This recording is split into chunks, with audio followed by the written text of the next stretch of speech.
the inimitability of the Qur'an. Every Muslim, whether they are radical, whether they are nominal, whether they are liberal, will all make these claims. They will say first and foremost that the Qur'an is uncreated.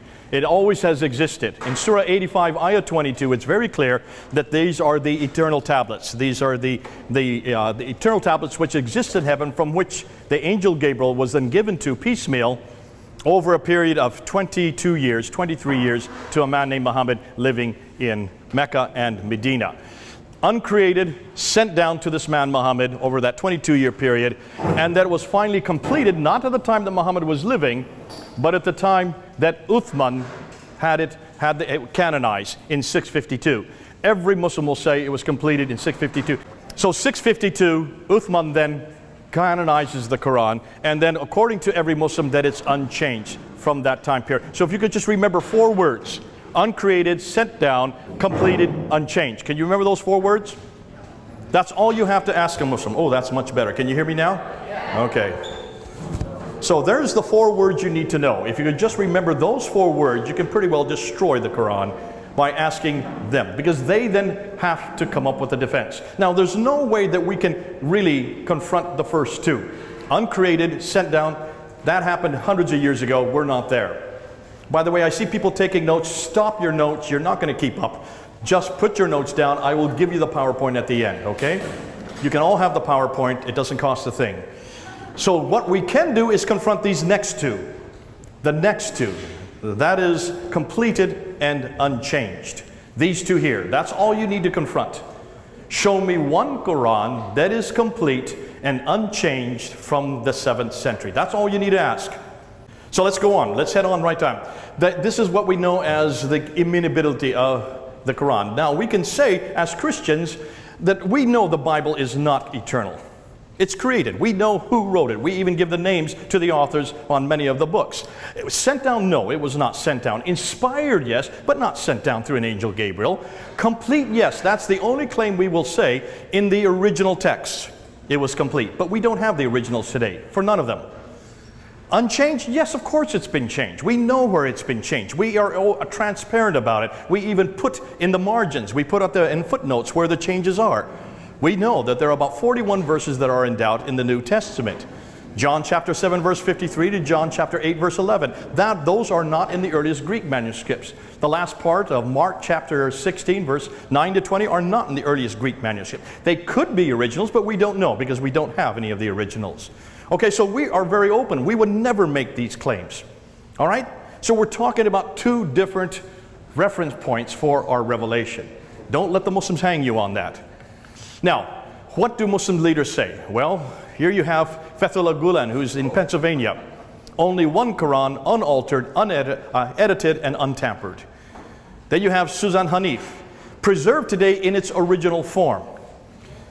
Here you have Abdullah Yusuf Ali, who wrote the Yusuf Ali translation in the 1930s. Not even a single letter has changed. Maulvi Muhammad Ali, not even a diacritical point has changed. Dr. Shabarati, I've debated him 6 times.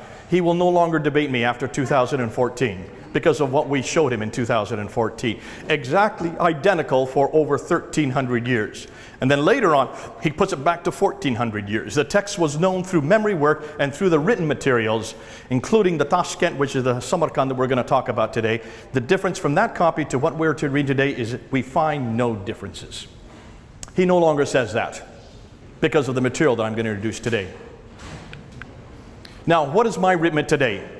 We can't critique the uncreated part. We can't critique the complete part. Thus, what we want to find is one Quran. I'm only asking for one Quran. That's all I want. From the mid-7th century, that is complete. That means all 114 surahs, and is exactly the same today as that manuscript that they can show me. That's all I'm asking for. That's not too much to ask for. We have the Sinaiticus right there in the British Library that is 1,700 years old. Take a look at it. You can go and see it. It's completely transparent. You can get the entire manuscript online. So I'm going to do 6 things today. I'm going to look at the 2 compilations. I'm going to look at the 6 earliest manuscripts, the changes in the earliest manuscripts, the 2 layers of the Sana manuscripts, the look at the 4 carbon dating lab reports, and then I'm looking at the 31 Arabic Qurans. Now that's an awful lot to get through in 1 hour. Bear with me. That's why I say put your pens down. You're not going to keep up. The 2 compilations. What are we talking about? In the Quran, in order to know how the Quran was put together, you need to go to the Hadith. You need to go to Sahih Bukhari. You need to go to volume 6, Hadith number 509 and 510. These are the classic account of how the Quran was put together. In the first 609, it says that Abu Bakr was given the responsibility to a man named Zayd ibn Thabit, who was a secretary of Muhammad. He was given that responsibility to write the Quran, the very first recension, the first copy of the Quran. Zayd ibn Thabit did not want to do it. He thought it would be too difficult. He said, how can I do something that Muhammad did not do? Then he finally acquiesced when Abu Bakr and both Umar forced him to do so. So he went to palm stalks, stones, and memories of surviving warriors and compiled what he could find. He gave that copy to the daughter of Umar named Hafsa, who was also one of the wives of Muhammad, and she put it under her bed and kept it there for roughly 20 years. Then we have Al-Bukhari chapter 5 verse 610. The very next section of the Hadith comes and talks about the second recension. So now we have a need for a second copy. Second time, Uthman realizes that there are many Qurans in existence that are disagreeing with each other. So he asked Zayd ibn Thabit to take that one that Hafsa had, to bring it there to him, and then to rewrite it. He gives that job to Zayd ibn Thabit along with Zubair Alas and Hisham. So 4 of them are to rewrite the Quran. If they have any problems between them, if they have any debate between them, they're to do it in the Qurayshi dialect. Arab speakers, what is wrong with that right there? Why is that impossible? Those who are Arab speakers. In order to have dialectic differences in Arabic, you have to have the Dhamma, the Kasra, and the Fattah, right?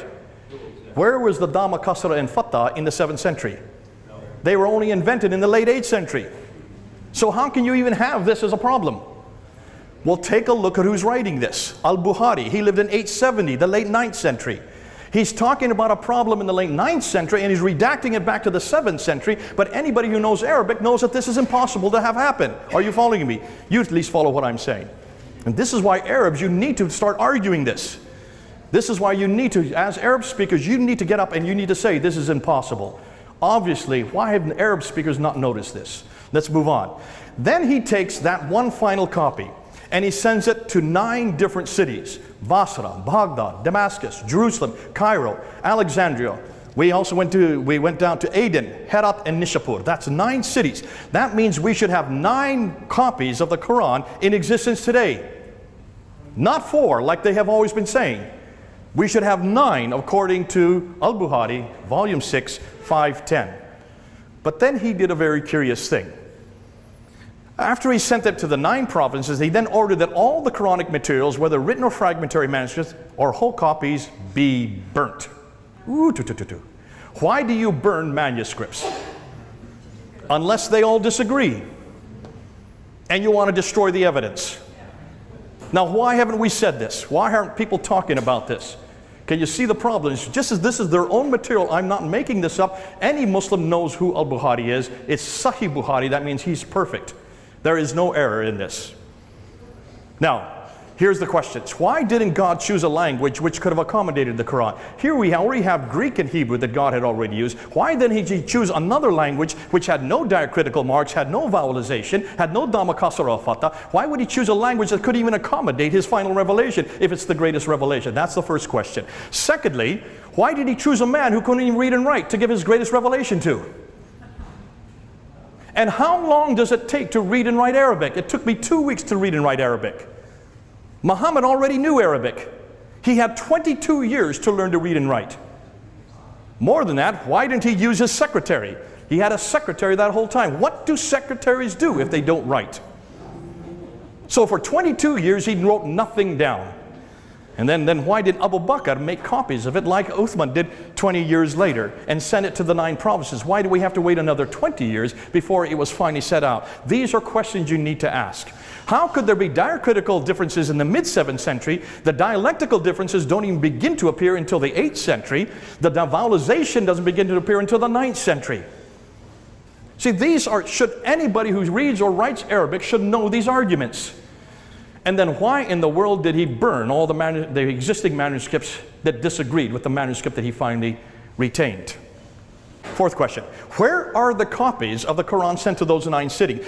1400 years, that's not very long ago. So we have the New Testament, we have 3 manuscripts from the New Testament alone, 2 in London, 1 in Rome, that are from the 4th century. And the 5th century, we also have the Alexandrinus from the 5th century, the entire Old and New Testament in the British Library.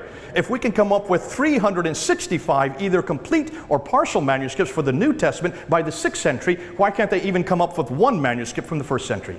Sorry, from the 7th century. We've got to ask Muslims this. So, if Uthman standardized the Quran to just 1 copy, are there now a multiplicity of different Arabic Qurans today? We'll get to that. So, let's look at what the Islamic traditions say. Now, this is their own traditions. I'm just going to quote them. Sahih Bukhari, Sahih Muslim, Sunan Ibn Dawud, Jaid Tirmidhi, Sunan Sugra, Sunan of the Ibn Majah. Those are the 6 major traditions. These are the 6 most authoritative traditions. And you can see how many hadith they have for each one. We'll have to go really quickly so you can read this for yourself. When you look at what they're saying, they say that some of the verses were lost, according to Ibn Dawud. Here we have As-Suyuti, who says, let none of you say I have acquired the whole of the Quran. How does he know what all of it is when much of the Quran has disappeared? Rather let him say I have acquired what has survived. Now, that means he's already admitting that much of the Quran has disappeared. Some of the verses were forgotten, according to Sahih Muslim. Some verses were cancelled, according to Sahih Bukhari. Other verses went missing, according to Sahih Bukhari again. Some verses were overlooked, according to Ibn Abi Dawud. Some verses were changed, according to Muwatta, Ibn Malik. Some verses were modified, according to Ibn Abi Wara. You can read all these in your own time. These are just for you to get to know what they're saying. So obviously the 9th century compilers and the 10th century compilers had no problems that much of the Quran was lost. So why are Muslims in the 21st century saying it was complete and unchanged? Some verses were substituted, according to Sahih Bukhari. And then some verses were even eaten by sheep, according to Ibn Majah. So, lost, disappeared, forgotten, cancelled, missing, overlooked, changed, modified, substituted, eaten by sheep. Does this sound like a book which was compiled perfectly and completely? It's very clear from these hadith quotes that there was a good bit of the intentional human intervention from the very beginning. Human intervention. I'm going to say that over and over again, you'll see why. Let's go then to these are the 6 earliest manuscripts. These are considered by all scholars to be the original Quran. And for many years, when I started working in Islam back 37 years ago, this is all I heard. These are the original manuscripts. Now, there's no way that I could dispute it because I was not given access to these manuscripts. None of us were given access to these manuscripts. We now have access to all of them. And every one of them is on that computer right back there. We now have we have complete facsimiles of all of them today. 9 codices were sent to 9 cities, just to remind you. 4 now, according to the Islamic traditions, this is what Arbery found in the 1930s. He just went and read from the Islamic traditions, and he found that there was one codex that was put together by Ubay ibn Ka'b in Damascus. It had 115 chapters. There's another one that was put together in Baghdad by Ubdal ibn Masud. It had 111 chapters. Another one by Ibn Musa in Basra. It had 116 chapters. The one that was put together by Zayd ibn Thabit had the 114 that we use today. So even the early traditions were not aware of how many chapters there were in the Quran. This is their own material that admits this. So certainly, early on, this was not a problem. But let's take a look at these manuscripts. And these are the 6 major manuscripts here. The Topkapi, the Samarkand, the Ma'il, the Petropolitan, the Huzayni, and the Sana manuscript, probably the most exciting. Let's start with the Topkapi. This is the one that they are now reducing to. And back when I started working with Islam and when I started debating this material, and back in 1995, they said these 6 manuscripts. By the time we got up to 2006 and 2007, they had reduced it really to about 4 of them. By the time we got to the debate in 2014, they reduced it only to 1 manuscript, and that's this one here. So it makes my job so easy. All I have to do is destroy this manuscript. This is the last one they got, because this is the best of all the 6. But let's take a look at, this is the Topkapi manuscript. This one was in the Topkapi Museum. If you go to Istanbul there in Turkey, you will find it. This one is in London. This one is, the Petropolis is in Paris. The Husseini is in Cairo, and the Sana is in Yemen. Let's see what the scholars say. And we need to go to these 2 scholars. This is Professor Dr. Ekmeluddin İhsanoğlu, who is the founding director of IRSİSA, Secretary General of the Organization of Islamic Conference Research Center, and this man here. This is probably the better of the 2, Dr. Tayyar Altıkılıç. Both Turkish. They are the ones that are responsible for the Topkapi. But this is the man that really has done the most devastating work. He is the one that controls the Topkapi and is considered to be the leading authority in the Muslim world on early Arabic manuscripts. That's why you need to listen to him when he speaks. He says, and this is what he says, and this is a survey that was done between 2002 and 2007. For 5 years, they went to all the 6 manuscripts. They came up with their survey. By 2009, it was printed. I got a copy in 2013 in English, which you can get, and I can give it to you. It's on my computer. That's all you need to read is their introduction. It's 83 pages long, and see what they say. This is the material that I introduced in my 2014 debate, which you can get online as well. We have none of Uthman's Musafs. None of them exist. He was very clear on that. Nor do we have any copies from those Musafs. These Musafs date from the later Umayyad period. The Umayyad period goes from 661 up till 750. The later Umayyad period means the 8th century. He is very clear that they're all 8th century manuscripts. Dr. Altıkılıç, no serious scholarly work has been done on any of them. These Musafs date from the early to mid 8th century. They are not Uthmanic nor copies sent by him. He starts by the Topkapi, and he says, this is I'm sorry that it's all been washed out, but it looks very good on you when it's on your computer. You'll get a much better picture of it. But when you look at the diacritical marks, you will see he dates it to the second half of the 1st century AH, which would be from 661 up till 719, and the first half of the 2nd century, which would be 719 up to 770. Be careful, Muslims will think this is AD. This is not AD, this is AH, after Hijrah. And he does it by looking the voweling and the dating. And he says, even though we would like to publish this sacred text as a Musaf of Caliph Uthman, our research indicated that it was neither the private Musaf of Caliph Uthman nor one of the Musafs he sent to various centers. So he's very clear these are not the earliest manuscripts. Conclusion, there are derivations from grammatical rules and spelling mistakes. He found 2,270 variants. That means words and phrases that are different in that manuscript than the Quran we have today. Ooh, Can you see it makes my job so easy?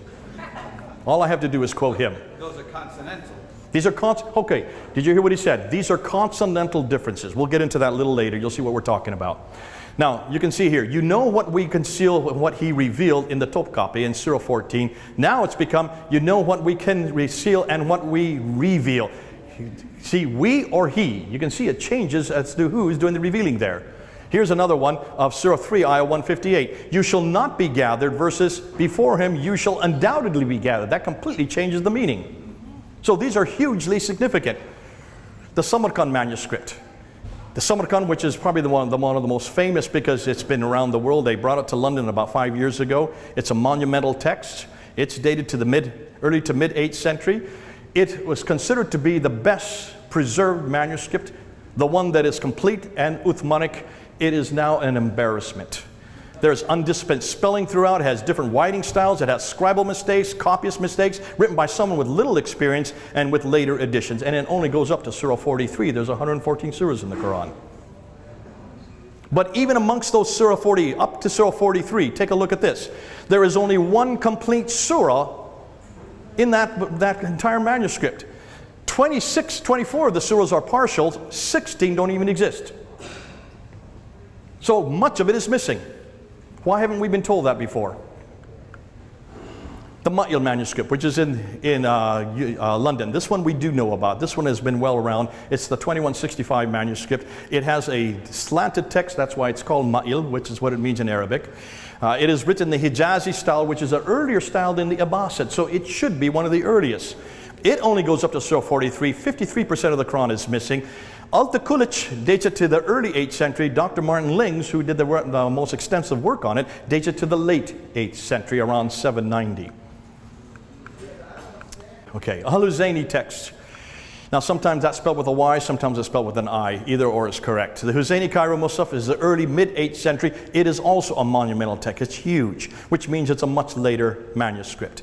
This is not Uthmanic according to Alta-Kulich. It is dated from the early to mid-century, 8th century.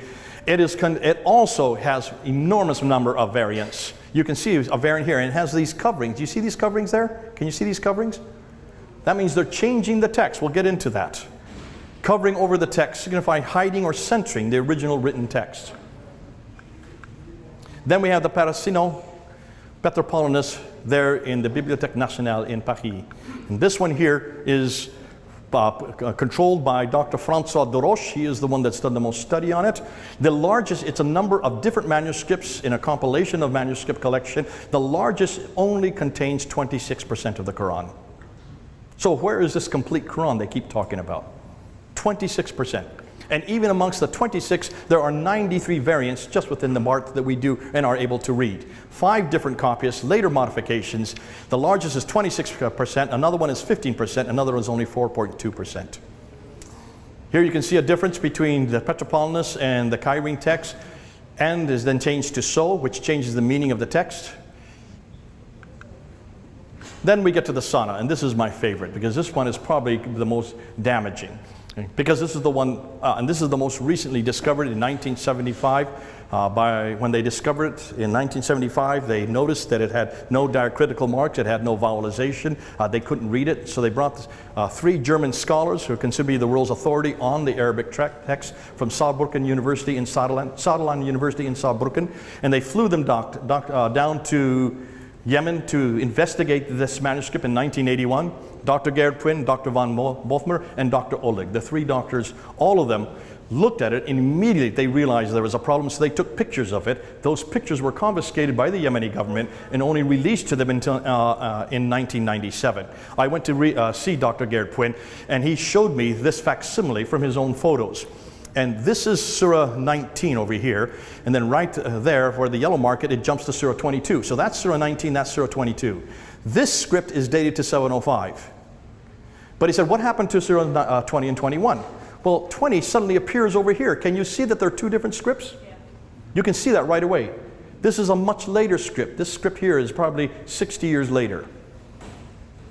So that's 705, that's late 8th century. 2 different scripts. Take a look at every one of those orange marks. See those orange marks? Every time you see an orange mark, that's a variant. That means a word or phrase that's different in that manuscript from the Quran we have today. He's counted over 1,000. This has yet to be published, by the way. This is yet to be published. Conclusions. The Quran began to be compiled in the last 2 decades of the 7th century, with other versions continuing until the 9th century, according to Karl-Heinz Oleg. Dr. Gerhard Quinn and his wife Elizabeth Quinn have done the most work on this manuscript. They say that the oldest parchments and papers of this is by far the oldest manuscript in existence today, and it is the oldest manuscript. Yet more than half of the text is ambiguous letters, which need diacritical marks for understanding. Adding vowels helped correct the mistakes. Changes in the orthography are found in geographical tradition schools. So some of this is well known because these are well documented in later what we call hadith compilation schools. Now I'm going to go and come back to the Sana manuscript a little later. I'm going to look at the 2 layers because what they have found is this is a palimpsest. You'll see what I'm talking about in about 10 minutes. Let's continue on with the changes because this material here is probably the most damaging that we're coming across yet. And this is Dr. Dan Brubaker's material. He's a good friend of mine, and Mark and I both got our doctorates at the same place in Melbourne, Australia. And Dan Brubaker, along with Keith Small, Dr. Keith Small, we've been all working together on this material. They're the ones that I can say. There's names I can say. There's others whose names I'm not permitted to say, who are Arabists. They don't want their names out in public. But Dr. Dan Brubaker doesn't mind you knowing who he is or what he's been doing. This is his doctoral thesis that came out in 2014. And I introduced this at the debate I did in 2014. And we noticed when he went back and he started filming every one of these 6 manuscripts, he decided to film where there were corrections. Now, he was only expecting to find maybe 15, 20 corrections at the most. You'll see how many he found. Here are insertions, 390 insertions where words are put above the line. Can you see where the words have been put above the line at a later date? What does this do? Well, here's an example of the Topkapi manuscript. It says, "O you who believe, repent until you are given by it sincerely." Today, it now says, "O you believe, turn unto Allah in sincere repentance." It completely changes the text. So there's an insertion that changes the text. Oh boy, you can't even see this one. We'll have to go over it. Sorry about that. But their name Allah is introduced at a different part. Here, I can't even see what this is. You'll have to read this on your computer. It's been washed out here. Here's a case where you have the Surah 23:86. It originally lacked the word al-sabah, and then it says, "Say who is the Lord of the seven." So the seven is been introduced above the line. There it is right there, al-sabah. The seven heavens. That's where we get seven heavens from. But it wasn't there in the original text. Surah 49 verse 15, it originally had the word mu'minu, which means they believe, but then a later scribe added the letter nun, changed the word to mu'minun, which means believers, and that's what we now have in the Hafs text, which is the canonized text that we use today. Then he found 390 erasers. You can see where they completely erased words, letters, which changes the word. These ones, we don't know what they have erased. Of course, this one, a single word was erased between the words two-third and the night. Unfortunately, we will never know what the word was which was erased. But this is the standard text today. So whatever they erased, they wanted to get rid of it at a later date so that it amalgamated itself with what then became the standard text. Husayni manuscript, Surah 49, Ayah 6, something is erased after the word fasaka. Also, while for this verse, the word fasaka is used in this manuscript, the word fasaku is used instead in the 1924 Hafs text that we use today. Here you see an eraser, which I can't show you because I have no idea what that was because it's been erased. Again, another eraser, somewhere between you all and of whom, it was another word, complete word that's been erased, changing the text completely. Here's another center eraser in chapter 26, verse 72. Words were erased after the word what and before the words do you worship. We will never know what those two words were. What a pity. And then he found 506 erasers overwritten. So they erased entire lines and they wrote over top. Here's an example of an overwriting in the Petropolitanus there in Paris.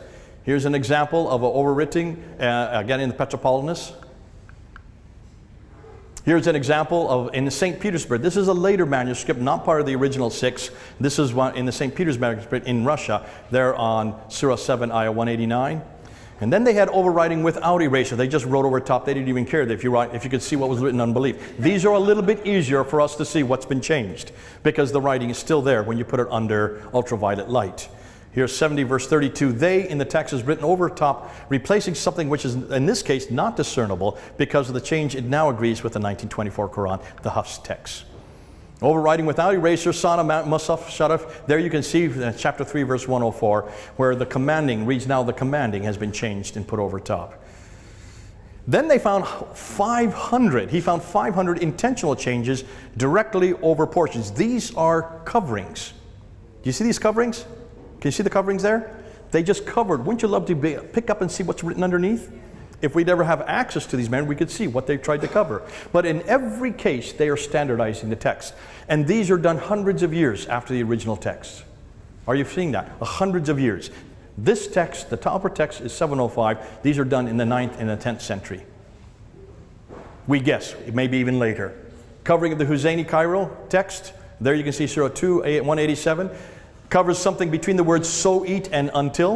In the 1924 it reads eat and drink until the white thread of dawn appears. What's missing? We don't know because it's been covered over.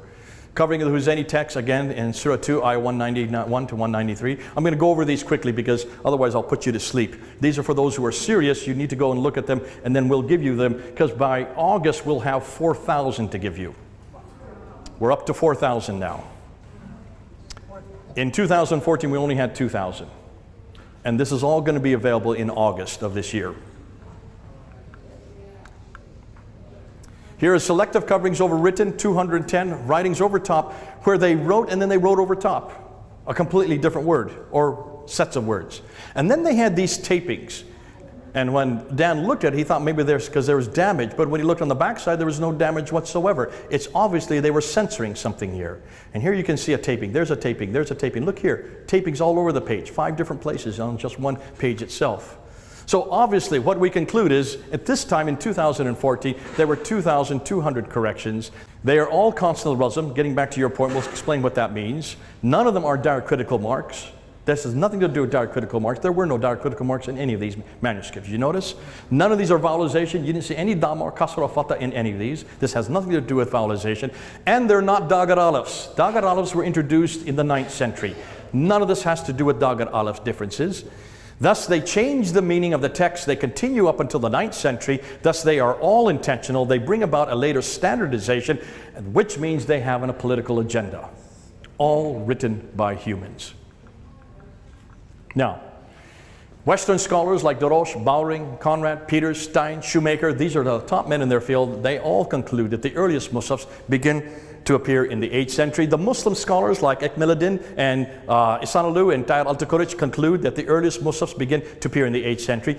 Islamic Awareness, the largest Muslim website that deals with manuscript evidence, they're the ones that have all the manuscripts on their website. They have finally had to conclude since 2014, since that debate, that they all now exist in the 8th century or later.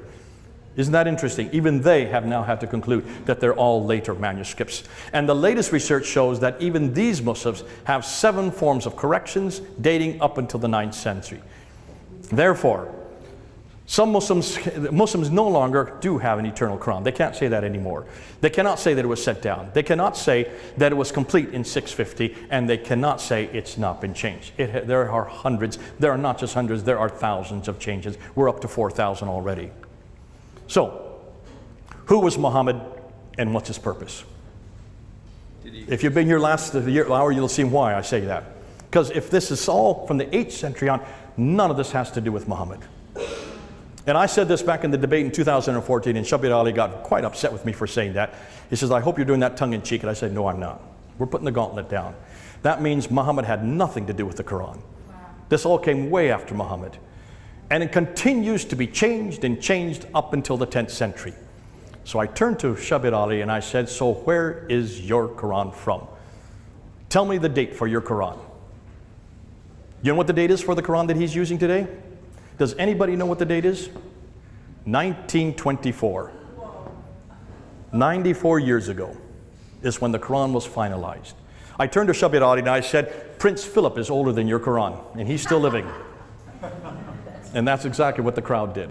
He was not amused, and since then he will not debate me. But it's not because of that. He can't debate me. There's no way they can debate this. How would you debate this when we have all the manuscripts now available for us to look at? And he has no idea what we're coming out with in August. In August, it'll all be out there so you can put it on your computer. We'll give it so all of you can have it on your computer. Yeah, Scott? Is the Birmingham significant? Hold on. Yeah. Actually, I'm not going to do that. Let me just tell you, answer very quickly. What are the dates for the Birmingham manuscripts? 568 to 745. Okay, what's the problem with those dates right there? Well, it's before Muhammad, before his ministry. Before he was born. He was born in 570. But even the latest date, let's just go with the latest date. Yeah. What's wrong with it? When was the Quran put together? 652.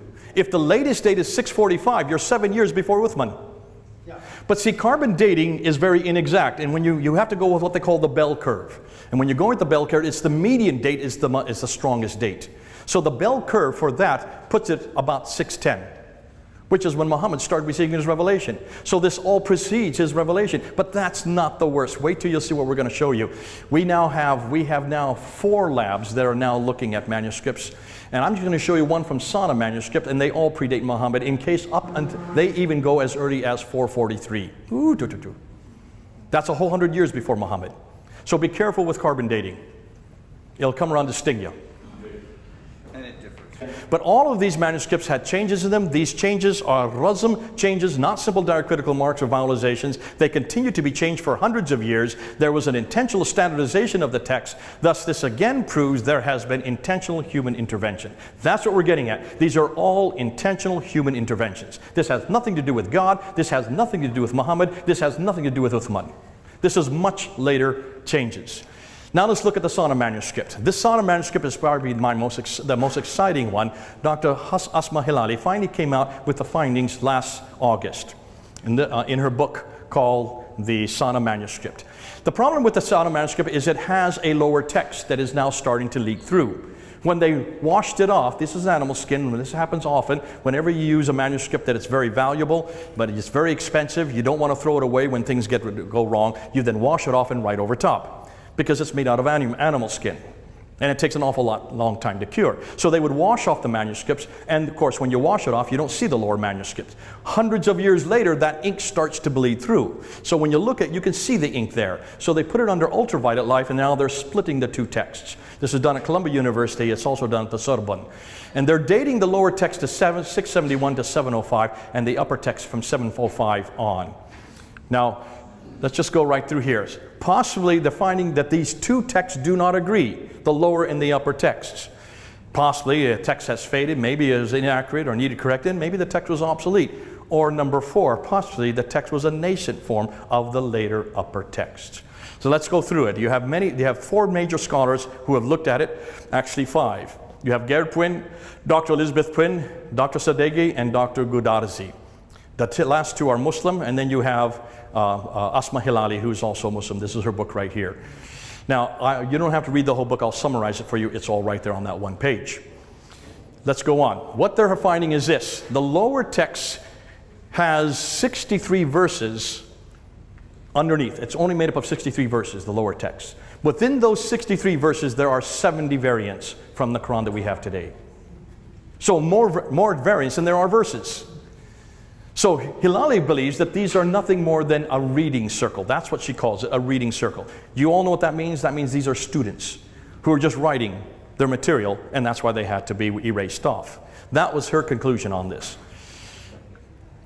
Dr. Elizabeth Puyn says absolutely not. The lower text is neither Uthmanic nor from Ibn Masud's Codex, so she concludes that the lower text was in the process of being corrected and made more precisely canonical. And they finally gave up because there were too many corrections, so they just erased it and wrote over top. Thus, the 2 layers were stages in the process of canonization. She suggests that the corrections predate the upper text and were so many that at some stage the corrector abandoned the corrections and the text was palimpsested. And that's what a palimpsest is. It's 2 different texts, one above the other. Now, when you look at the lower text, you will see, and these are the ones over here, the lower text, and these are the upper texts. So the lower text, 63 verses, they do not agree with the upper text, and they certainly don't agree with the Quran that we have today.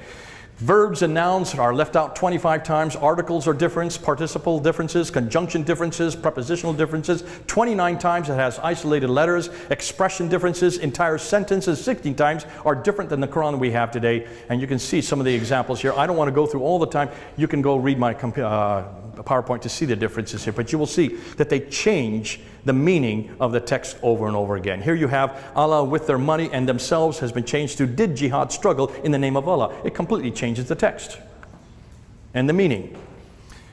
But know that they did not escape Allah and His Prophet. Now has been changed to but know that you cannot escape Allah. Can you see how that changes the theology as well as the meaning? They've exchanged the signs of Allah in their oath for a small price and averted from the way of Allah. Now has been changed to they have exchanged the signs of Allah for a small price. And averted people from His way.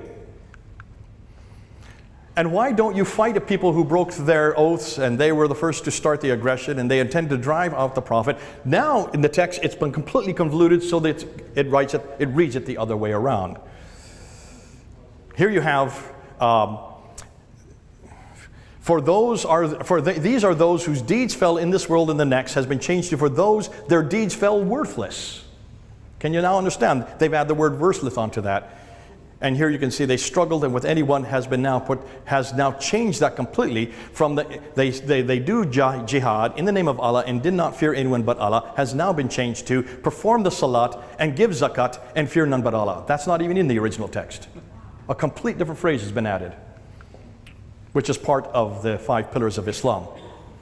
Allah does not forgive them. Indeed, Allah does not guide has been changed to Allah will not forgive them because they disbelieve in Allah and His Prophet and Allah does not guide. So Allah and Muhammad are now added into the text, proving that Muhammad was introduced at a later date, which makes sense with the archaeological evidence if you're here in the last hour.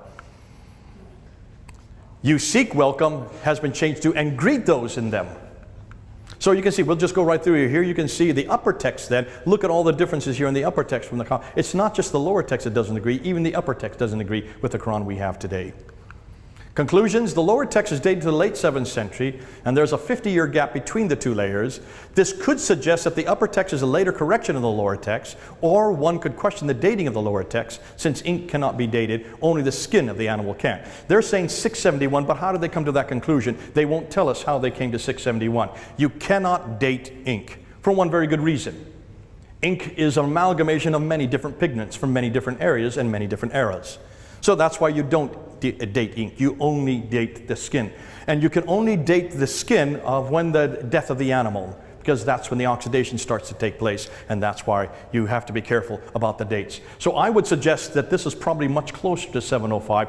More than likely it's in the last 2 decades, between 680 and 700, during the time of Abd al-Malik, which fits exactly with what we're finding with the Dome of the Rock, with the coins, and also with the protocols from what we talked about in the last hour. All of those are introduced in 691. That's when Muhammad's, the first time we have any reference to Muhammad is on the protocols, is on the coins, and is on the Dome of the Rock. We have no reference to Muhammad before that, which is the same time that the lower text would have been introduced. But isn't it interesting, Muhammad's not in the lower text. He's introduced in the upper text in 705.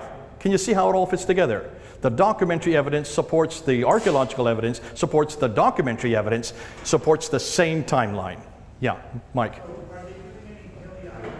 This is all, the paleography is what they're now using because they're now dismissing you'll see why, because the carbon dating is so inexact. We'll get to that. Hold on to your question. These are variants in the upper text as well. This suggests the standard text has not been canonized even by the early 8th century. It still was not canonized. Muhammad died in 632. We're now in 705. We're 70 years later and still we don't have a Quran. Ooh, it makes my job easy. The view that these texts are results of reading circles, this is Hilali's argument, is fallacious. First of all, because parchments are very expensive and would not be wasted on students. Secondly, Muslims would have preserved, why would they preserve students' texts? More than that, why, if these are students, then where's the original of what they're copying from? The scholars Ipwin, Sadeghi, and Gudazi all agree that there are many variants in the lower text, 70 verses, 63 variants. This proves that this is not a standard Quranic text.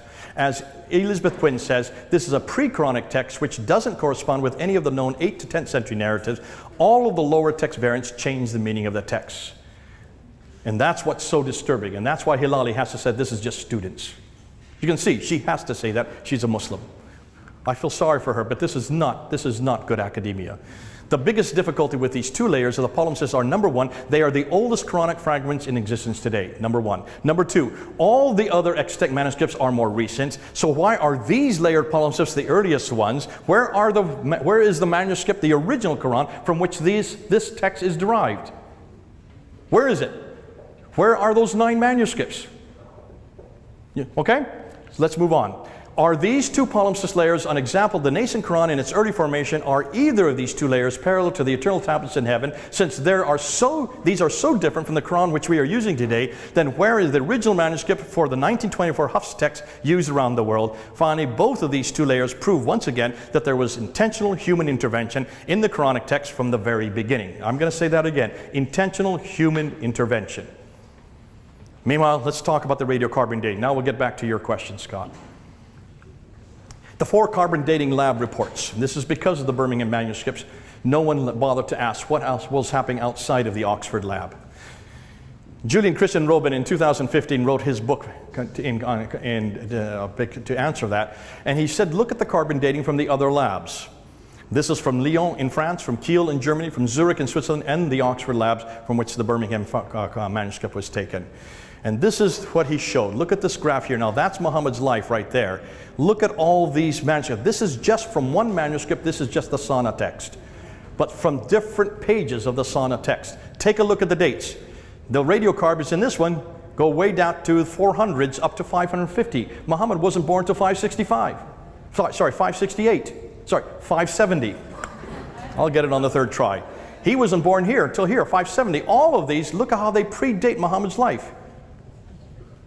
proving that this material was in existence long before Muhammad, which makes sense. Look at the Birmingham Folio, Surah 18, Surah 19, Surah 20. What's it talk about? It talks about the 7 sleepers. It talks about Moses. It talks about Dhul Qarnayn, who is Alexander the Great. Every one of these are borrowed texts. All of these were around since the 2nd century. Sorry, except for Dhul Qarnayn. That would have been 630. The early early 7th century. Can you see all of these are earlier texts that they borrowed? No wonder they're much later, much earlier. No wonder these are the texts from which these are described. And that's why I would suggest the carbon datings are really helping us. But I'm not going to go with the carbon dating. I'll go with Mike. We need to go back to paleographical material. That's a lot more secure. But we got it coming and going. That's what's lovely about this argument. We got them both ways. So 4 of the datings are from the 4 different labs. Note that these all have 95% probability range. When using the bell curve, we know that the highest probabilities are near the center of the bars and not the ends. Therefore, Sana B, C, and D manuscript pages were dated in Lyon. The Birmingham Folio was dated in Oxford. All 4 Sana A examples dated at 4 separate laboratories completely predate Muhammad, the Quran, and Islam. That's why they're so devastating. All the folios, including the Sana A, B, C, D, and the Birmingham folios, predate the Uthmanic recension, the first Quran. Therefore, something is seriously wrong. So if the Muslims are going to give the Birmingham folio, just show them this graph. Couldn't they have just written an old parchment? An old parchment? You mean an early parchment? Yeah, that's what I meant. Okay, an early parchment. The problem is you're still going to have the same difficulty. Why would you hold it there for 100 years and not use it? Not when it's that valuable. And why is it that all of them are dated that early? Okay? Okay. Solution. Dr. Abduri comes up with this solution. This is what he came up with about a month ago. There is something wrong with the carbon dating. The parchment was being stored for up a long time. That's what you're trying to say, before using up to 200 years? Okay? You go talk with Dr. Mark Dury about that. The traditional dating of the Quran is wrong. The Quran was really created much earlier, sometime between 450 to 500 AD, and the Muhammad story was then attached to it much later.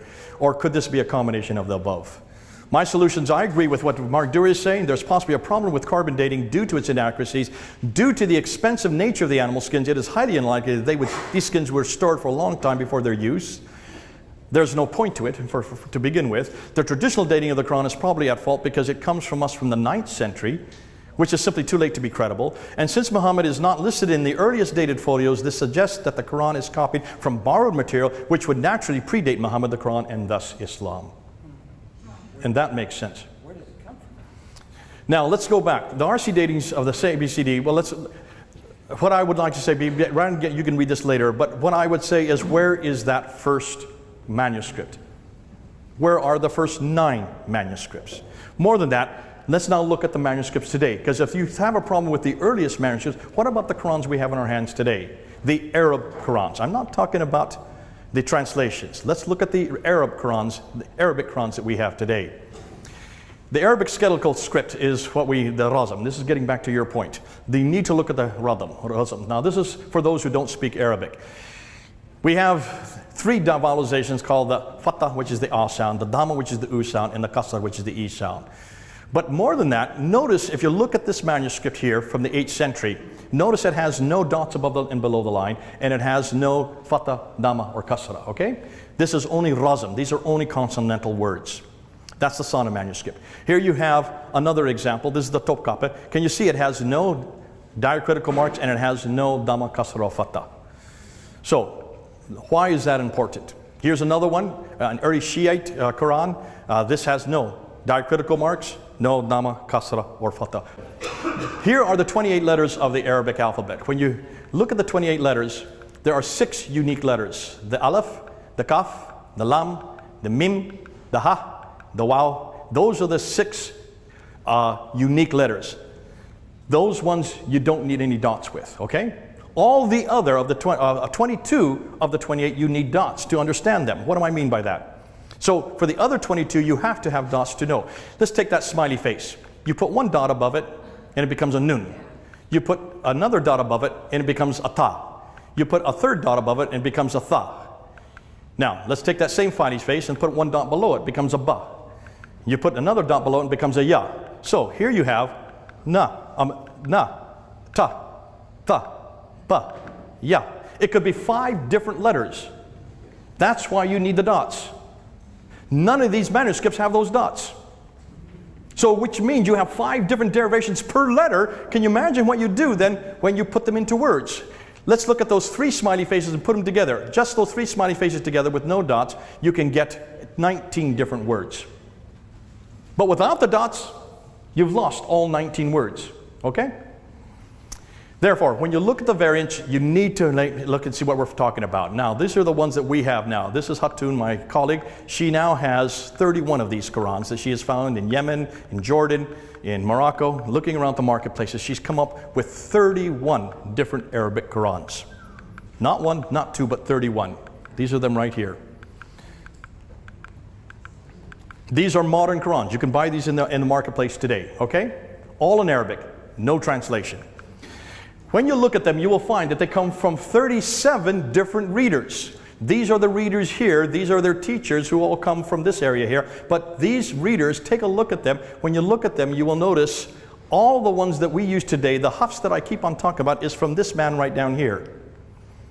Look at his date. You can't see it, it's too far away. He died in 805. That's the 9th century. So all of these readers here, every one of them are from the 8th and 9th century. None of them are from the 7th century. And every one of them has a different Quran. And every one of them changes the Quran. This man here has 1,900 differences between the Quran. Al-Da'bazi. Here's, and I'm looking at, it's hard to read here. Orbil, he has, this one here, Kulum has 1,700 difference. Hisham has 1,300 difference. Ibn Duban has 140 difference. Here you have Khalad has 2,000 differences. Here you have Abu al-Harith, he has 5,000 differences. If you add them all up together, we are now up to 60,000 differences between these different readings. 60,000 difference, that's what we're at right now. We're probably going to get up to 80 to 90,000 by the time we're ended. And we have Arab scholars now working on this as we speak. 60,000 differences. We took these 26 of these Qurans down to Speaker's Corner 2 years ago. We almost didn't leave the corner. We then took them down again last year, last July. They tried to stop us from leaving the corner. Go up on Fandor Films, you'll see what happened. We had to protect them because they were so angry, because Muslims have never heard this before. They have always heard there's only one Quran, and that the Quran is exactly the same in every country all over the world. We have come up with 60,000 differences looking at 31 of the modern Qurans today. Now let's take a look and see why they're different. Now most Muslims just look at this one, Surah 1 Ayah 4, and say, see, it's just Maliki versus Maliki. The owner versus the king, it's the same difference. You need to look and see, and this is going to take, we have 70 of these, we're not going to go through all of them. But if you have time, go through and see just how they change the text. Just with the diacritical marks in every case. We, God versus arbitrarily forgiven. We, or is it arbitrary that the sin is given? Here you have a difference in Surah 2, Ayah 1 to take you versus they took and have taken. Now, do they take this place now, or has it already been taken? A take has been addressed into a plural form at a later text. Here you have the difference in Hafs and the Warsh from Takuluna to Yakuluna. You say that Abraham did this, or they say. Let's go ahead and get, there's a much more damaging ones coming up.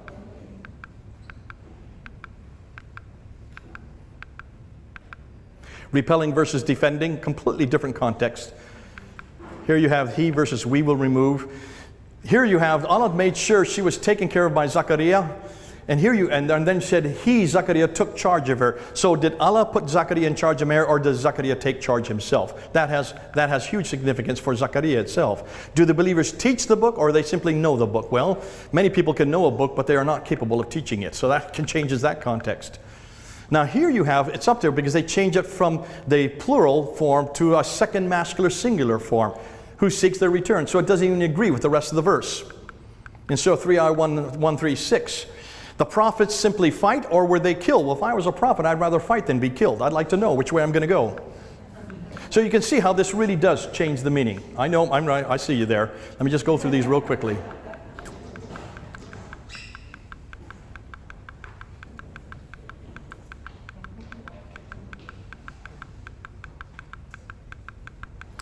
In every case, you can see it changes the meaning. Now we have, I'm just putting about 20 up here in the PowerPoint. We have over 70. There's no way we can get all 60,000 up there. So this is our final conclusions. Let's do this. To ascertain where the Quran came from, we now know that it's not created. We now know that it was not complete. We know that it was full of errors. Muslims are looking, we need to find a mid-7th century Quran that's complete and unchanged. Those are the 5 areas we looked at. The second 2 compilations prove that there are 2 completely different Qurans, even within the first 20 years of Muhammad's death. The 6 manuscripts prove that they are all late, none of them are complete, and they don't agree with the Quran we have today. The 2 layers of Sana palimpsest shows that even between the 7th and 8th century it got changed, and they still don't agree with the Quran we have today. The 4 laboratories show us that much of the material that we have just on the Sana manuscripts predates not only Muhammad's life, it predates the Quran, and it predates Islam. When we look at the 31 different Qurans, we know that even Qurans today don't agree with each other. And take a look, every one of them goes back to the 8th and 9th century. That means these mistakes have been there for over 1,000 years, and we've not been told. Why have Muslims not told us this? So what does this prove? Well, in every case, we know that the Quran was created by men. The Quran was not sent down to Muhammad. It was not completed by Uthman. It was intentionally changed. It was finally compiled in 1924. The Quran can be found in 31 different Arabic texts, even today, which cast doubt on the Quran. Now let's look at the Bible. Oh, I don't have it up here. I'm sorry about that. When you look at this, and what I want to do, now we've gone through an awful lot of material, and people ask, how can we learn this material? All of this material we are now teaching you. You can come and join up and find out this. We now have a course called the Fander course. It starts in September and goes to April. Those of you who want to take that course, I'm going to have there's a list back here on that table there. Sign your name and please sign your email so I can read it, and we will send you the registration. It costs $265 for the whole year. It comes to you every Tuesday from 9 o'clock to 11 o'clock in the morning, where you come to your computer through Zoom webinar. We're in 21 countries. We already we've trained up 400 students in 21 countries already. Next year, we already have 300 signed up. We can have up to 1,000. So there's plenty of places for you. It will zoom right onto your computer. Then you get you'll get for every lecture, for every Tuesday, you will get and you will be able to keep. But this material has not been taught in any seminary. It's not been taught in any Bible school. It's much too dangerous to teach it in seminary and Bible school. But we want to make sure that you all get it so that you can learn it and you can use it. Be careful how you use it. This lecture and the one in the previous hour, this is really it's very confrontational and it's controversial. Muslims will attack you if you say this publicly. So let us do it, okay? You need to learn it so you know it. So what we're going to do, a lot of the material that we're training is also apologetic. How to defend the attacks against us, how to defend the attacks against the Bible, and how to defend against attacks against Jesus Christ. That's the material you need to know the most. We will also teach you the polemical material so that you feel happy. But please be careful how you use it, okay? So if you do want to sign up, just go to the paper there, put your name in there and email, and then we'll get you the registration. Yeah. What is the name of that again? Fander? P-F-A-N-D-E-R, Fander course. And if you want to go up to the table up, that's my table, you'll see some, if you want to just get one of my prayer cards, on the back is Fander Films and the Fander course. But give me your email today and I'll make sure I get all the material to you, okay?